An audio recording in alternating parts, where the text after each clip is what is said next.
Welcome to Sunday Sermons from the Williamsburg Community Chapel, brought to you by the Chapel Podcast Network. Let's grab our Bibles and open up to the book of Lamentations, chapter 5, verses 1 through 22. And I'll read the last two verses for us now as we prepare to hear from Sylvester as he closes out our series titled Lament In Exile.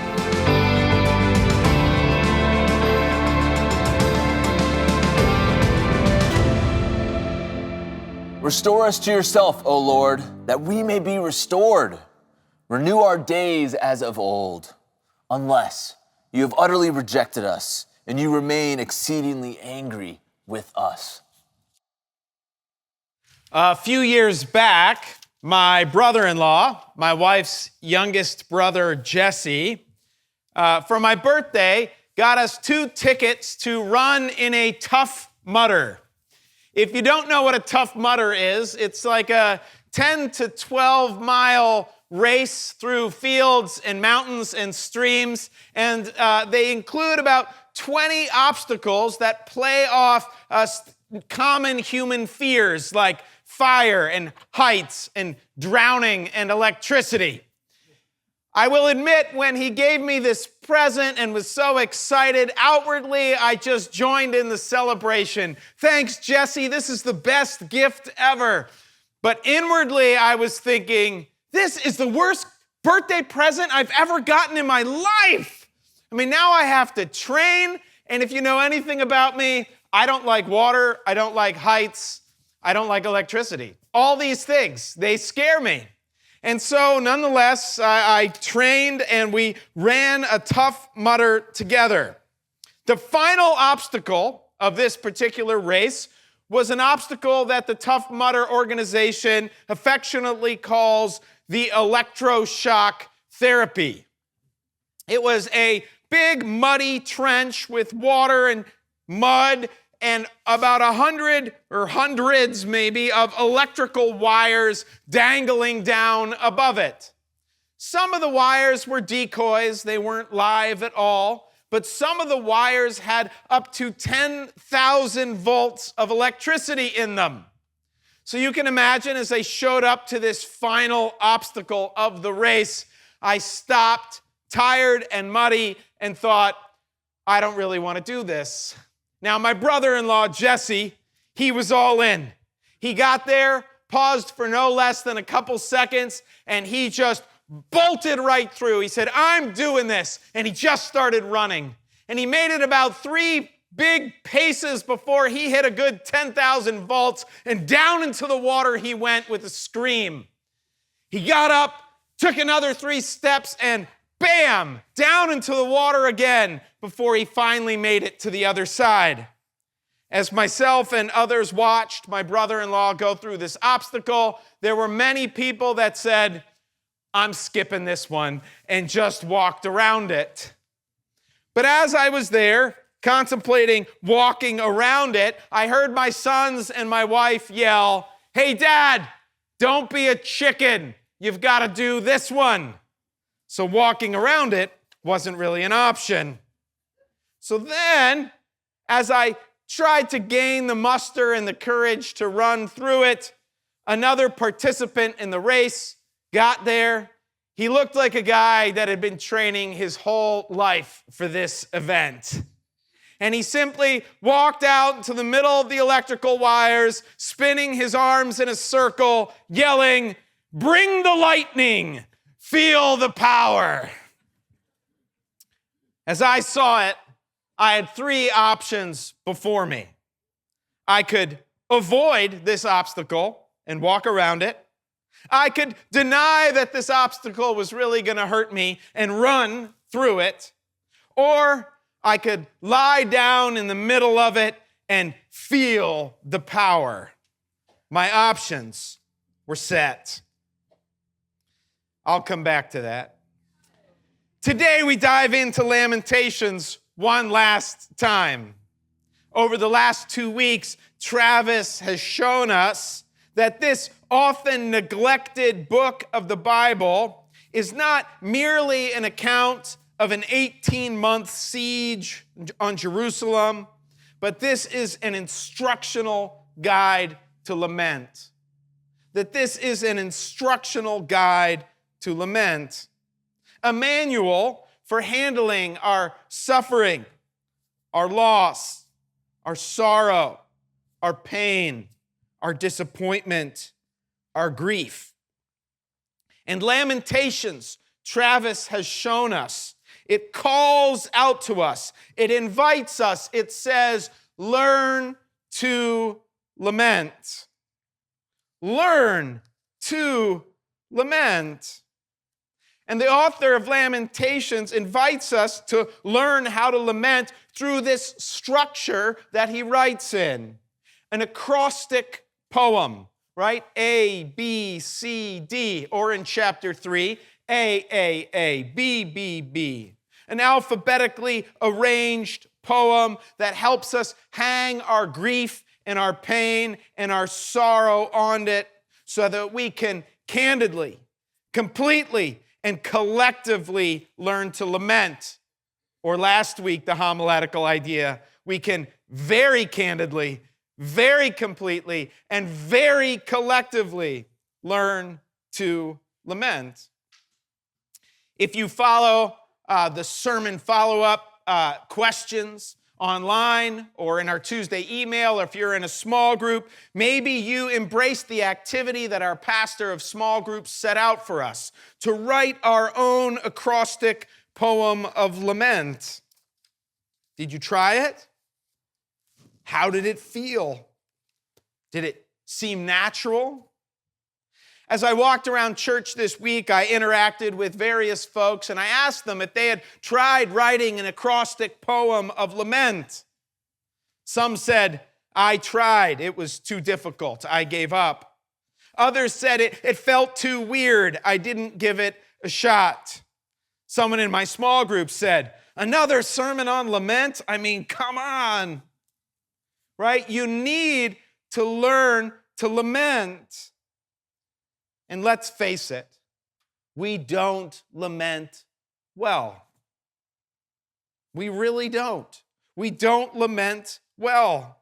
I think that too often, when we see the obstacle of pain and loss and grief and suffering in front of it, we look at it like I did those dangling wires of electricity. And we ask ourselves, how can I avoid dealing with these feelings? How can I deny this suffering? Or sometimes we just lie down in the middle of all that grief and we feel its power. I tried to get honest over the last 2 weeks with myself, to ask myself the question, how do I handle lament? Do I lament well? Do I handle grief and loss and suffering in a healthy way or not? As I considered this, as I got curious about my own life and lament, I found myself one evening picking up one of my sons from his sports practice.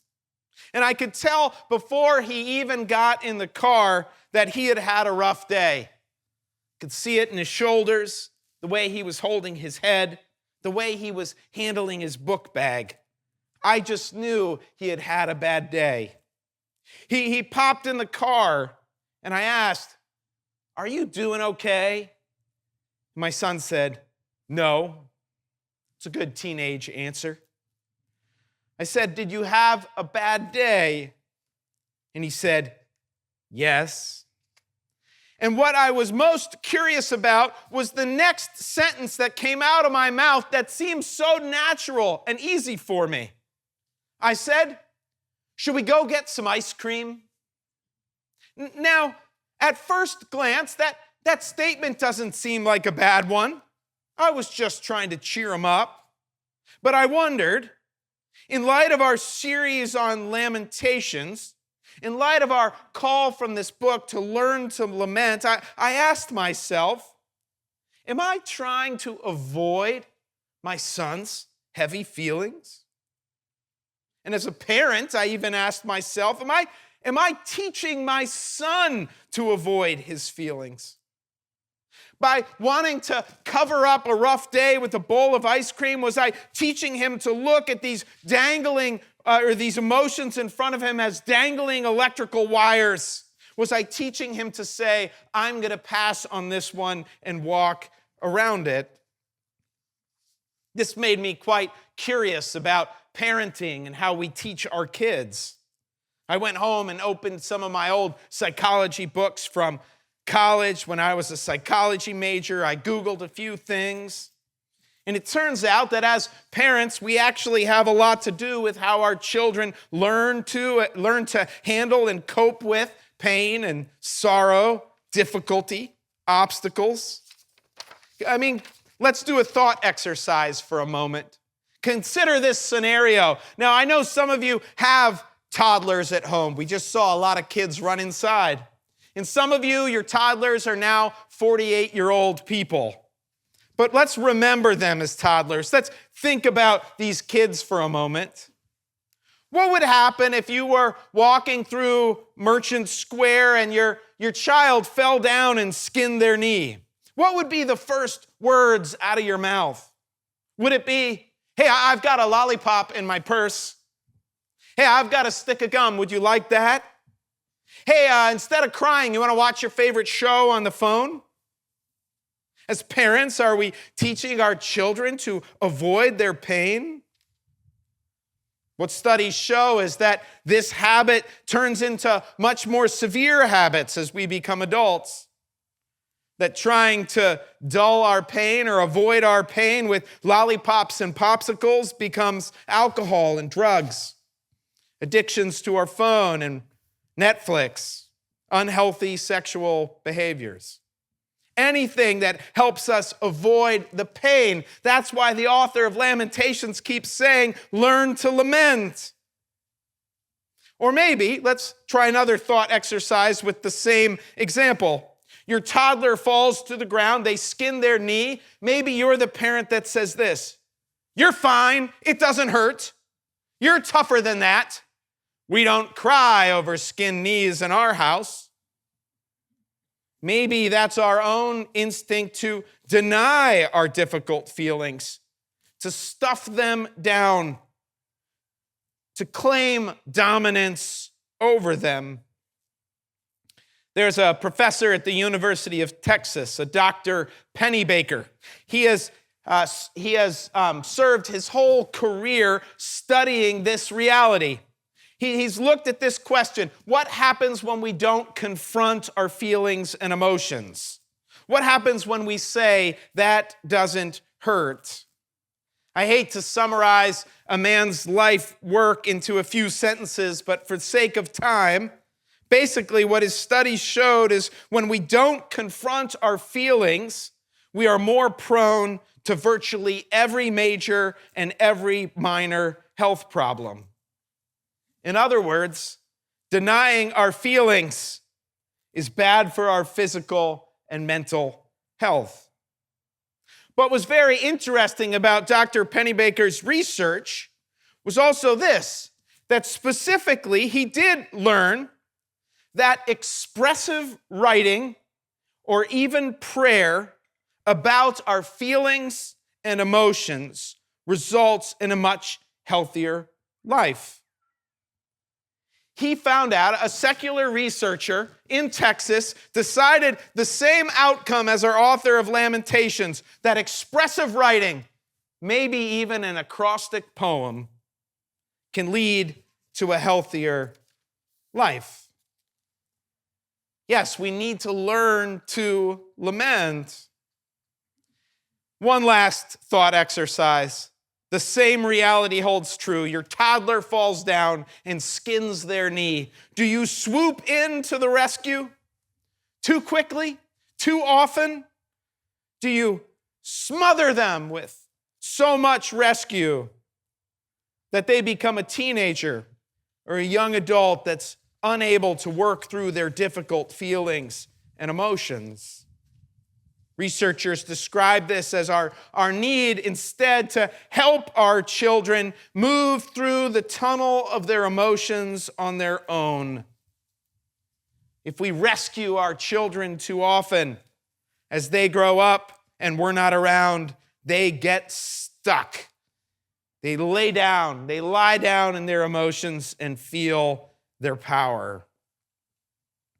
Do you see yourself in any of these scenarios? Do you find yourself avoiding pain, denying hard feelings, getting stuck and lying down?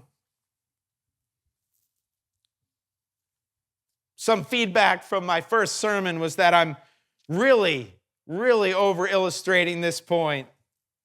And you know what? I am. Because I'm convinced we do not lament well. We do not handle our feelings well. But our inability to lament, it's not only a result of how our parents treated us when we skinned our knee. No, it's a much more complex reality than that. Sometimes our need to learn to lament comes from a good old reality called bad theology. In reading through several commentaries on Lamentations, I noted how often commentators suggested that a misunderstanding of God and God's word leads us or prevents us from learning to lament. For example, maybe we avoid lamenting because we believe this myth. We believe the myth that if we are a good Christian, then God won't let bad things happen to us. And so when bad things do happen, when we do experience pain and loss and hardship, we can't face it because it means we're not as good as we think we are. Or maybe that God isn't holding up his end of the bargain. Do you believe that good Christians should never have bad things happen to them? Jesus said in Matthew chapter 5, God causes the sun to shine on the good and the evil, the rain to fall on the just and the unjust. One theologian puts it, as Christians, we should expect tears. As Christians, we should expect tears.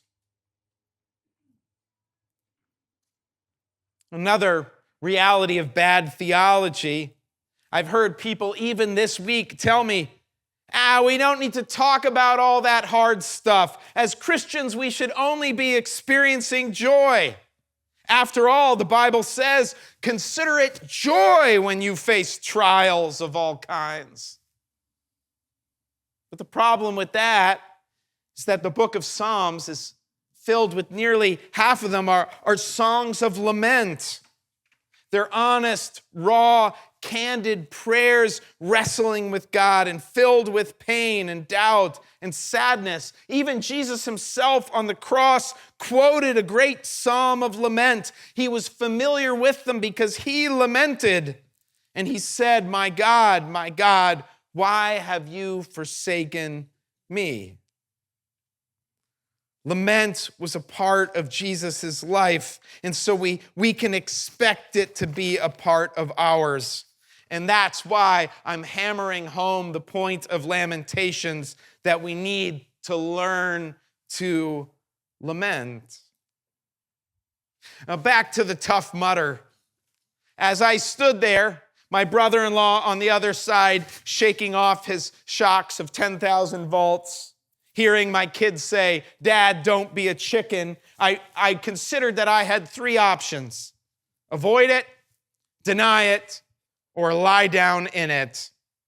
But as I stood there wondering what I would do, a young woman approached from the rear.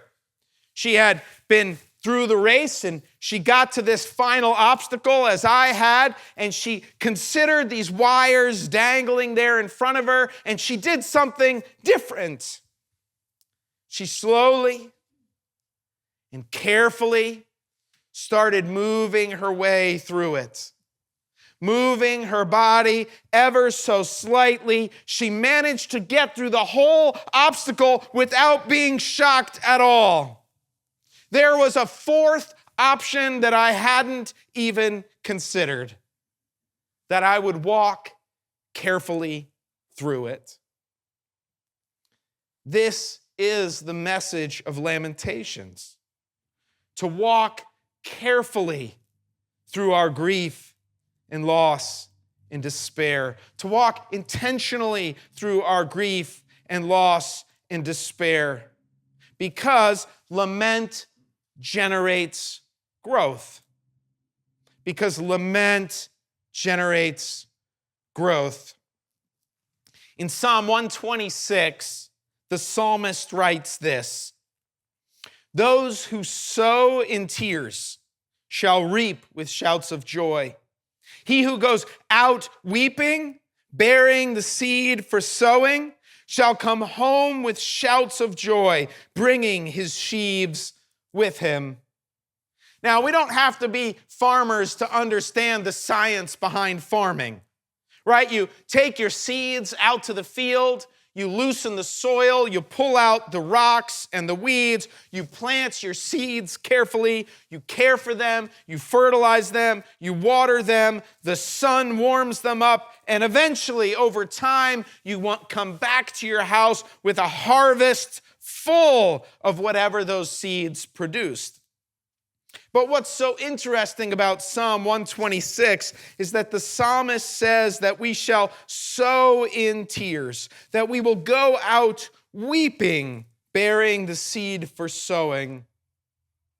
I think the psalmist is painting a picture for us that our sorrow and our grief and our suffering and our pain can be carefully planted into the soil of God's goodness, that we can carefully walk through lament by planting our tears into the loving care of God and finding that that lament produces and generates great growth.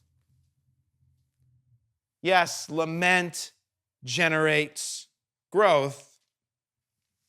An interesting thing has happened as we come to chapter 5 of Lamentations. You see, the author has broken free from the structure that he has taught us. Remember, over the last 2 weeks, Travis has shown us carefully that Lamentations is written as an acrostic poem. Chapter 1, it's an acrostic. Chapter 2, it's an acrostic. Chapter 3, it's a triple acrostic. Chapter 4 is an acrostic, but chapter 5, it's not an acrostic at all. It's still a lament, but it is broken free of the form that the author of Lamentations has taught us. It's like he's taken off his training wheels. He's removed the scaffolding. He's taken that student driver magnet off the back of his car, and he's driving free. He has candidly and completely and collectively, he has dove to the depths of lament, and at the center of lament, he has found that hope, and he has learned to lament. Yes, chapter 5, breaking free from the structure that taught us to lament, we see that the author has indeed learned to lament, and it has generated, got to get my notes, great growth. Well, what growth has it created? Let's look quickly at 3 things. It has grown the community's humility. It's grown their humility.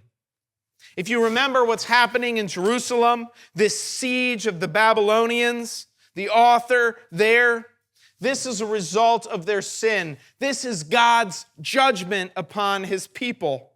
Judgment for sins of social oppression and idolatry. God sent prophets to call the people out over and over again, to tell them to turn from their ways. But they even burned the prophet's book. They burned the first copy of prophet Jeremiah's work and said, "We don't want to listen to you, God." And now they are facing God's judgment. But here in chapter 5 and verses 7 and 16, we see the growth of their humility. In verse 7 on your sheets of paper, you see them say, "Our fathers sinned and are no more, and we bear their iniquities." In verse 16, "The crown has fallen from our head. Woe to us, for we have sinned." the growth of their humility through lament. They are now acknowledging their sin, their pride, their selfishness, their desire to control, their leanings toward idolatry. We see their humility.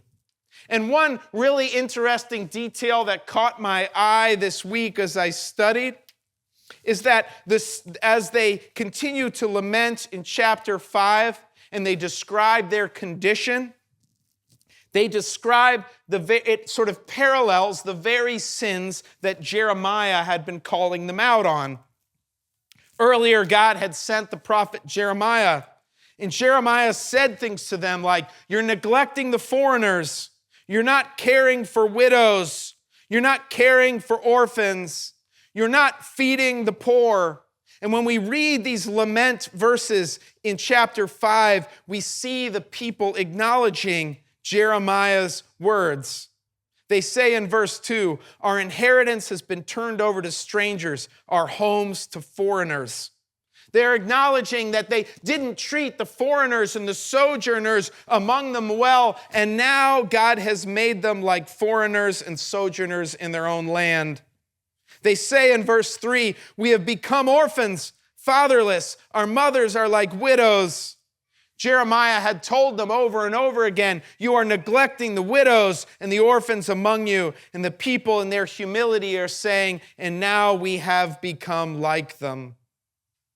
All these verses in chapter 5 link up with the prophetic words of Jeremiah, that in their humility, they're not just acknowledging their sin, but they are seeing that God is growing their compassion for the very people that they had looked down on. Yes, we see that their humility grows as they learn to lament. But it also grows their peace. If you look at verse 18 and 19, we read that Mount Zion lies desolate, jackals prowl over it. But you, O Lord, reign forever. Your throne endures to all generations. Mount Zion was the hill in which God's temple was built, a place where the people knew God dwelled among them, his presence, his protection, now lying in ruins. But the people know that even though God's house has been destroyed, in their lament, they remember that God's reign, God's kingdom, God's throne is bigger than they could imagine. But you, O Lord, they say, reign forever. Your throne endures to all generations. That in the midst of their circumstances, they can be confident that God reigns, that he reigns even in the midst of their misery, and it gives them peace. Yes, lament grows our humility. Lament grows our peace. And lastly, I'll point out that lament grows our perspective. Look at verse 21. It's their final appeal to God. Restore us to yourself, O Lord, that we may be restored. Renew our days of old. Restore us to yourself, O Lord, that we might be restored. Throughout Lamentations, their appeals to God were for him to look, for him to see. They were trying to get God's attention. They were trying to get him to come and intervene and change their circumstance. But this appeal is not about driving away their enemy. This appeal to God is not about rebuilding their city. This appeal to God is not about rescuing them or changing their circumstances. No, this appeal is about God's presence. Restore us to yourself, O God, that we may be restored.